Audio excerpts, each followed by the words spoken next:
C'était un matin calme, en bordure du massif des Vosges. Une femme, Laetitia, la quarantaine, était partie en randonnée légère avec son chien, Max, un croisé labrador au regard doux. Elle faisait ce circuit tous les samedis, une boucle facile, qu'elle connaissait par cœur. Pas de téléphone ce jour-là. Elle voulait déconnecter un peu. Il faisait encore frais ce matin-là.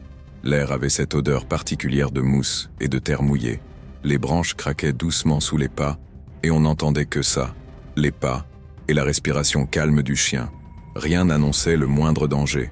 Rien, sauf ce silence trop parfait, ce calme qui, avec du recul, ressemblait plus à une retenue qu'à une paix. Max trottait devant, la langue dehors, heureux comme un roi. Il flairait, s'arrêtait parfois, puis repartait. Ils étaient seuls sur le chemin, entre ombres de sapins et feuilles humides. Rien d'inhabituel. Mais au détour d'un virage, Max s'est figé. Il a posé ses fesses au sol, le regard fixe, tendu vers l'avant. Il ne grognait pas. Il ne remuait plus la queue. Juste un bloc de silence. Laetitia lui a dit « Allez, viens ». Il n'a pas bougé. Elle a essayé de contourner. Il s'est levé, s'est replacé devant elle, obstinément. Encore et encore, comme un mur. Et plus elle insistait, plus il devenait nerveux. Il ne regardait pas elle. Il fixait quelque chose devant. Mais là-bas, il n'y avait rien. Laetitia a commencé à s'agacer.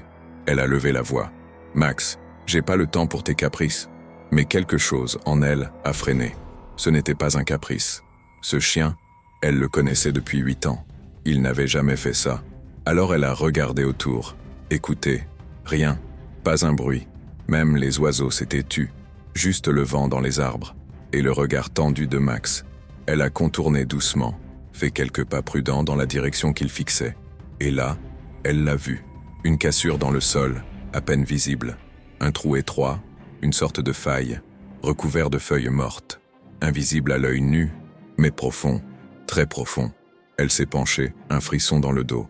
En bas, des branchages, des pierres, une chute d'au moins 6 mètres.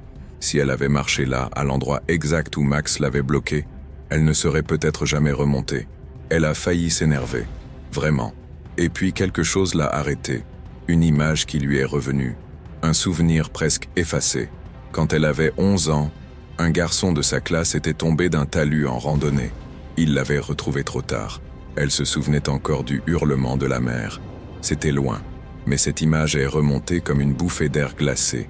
Et soudain, cette obstination du chien lui a semblé moins absurde. Elle a reculé, les jambes tremblantes. Elle a regardé Max. Il la fixait encore, comme s'il attendait qu'elle comprenne. Ce n'était pas un hasard. Il avait vu, il avait senti, et il l'avait protégée. Contre elle-même. Elle a pris soin de marquer l'endroit. Elle est rentrée plus tôt ce jour-là, en silence. Max marchait juste à côté d'elle. Pas devant, pas derrière. Comme s'il savait qu'elle avait besoin de lui là, maintenant. Ce soir-là, elle lui a servi 2 steaks. Et elle l'a regardé dormir comme on regarde un ange.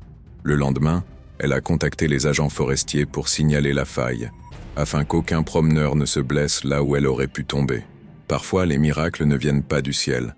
Parfois, ils ont 4 pattes, un museau humide, et le silence têtu de ceux qui savent avant nous. Quelques mois plus tard, elle a entendu parler d'un autre chien, en Écosse. Lui aussi avait sauvé un enfant perdu en montagne. Depuis ce jour-là, elle regarde Max différemment, comme s'il portait quelque chose d'autre, un instinct plus ancien que les mots, une présence qui veille même quand on croit être seul. Il n'a jamais demandé de remerciements, mais parfois, le soir, il la regarde longuement, et elle se demande s'il se souvient. Elle, en tout cas, n'oubliera jamais.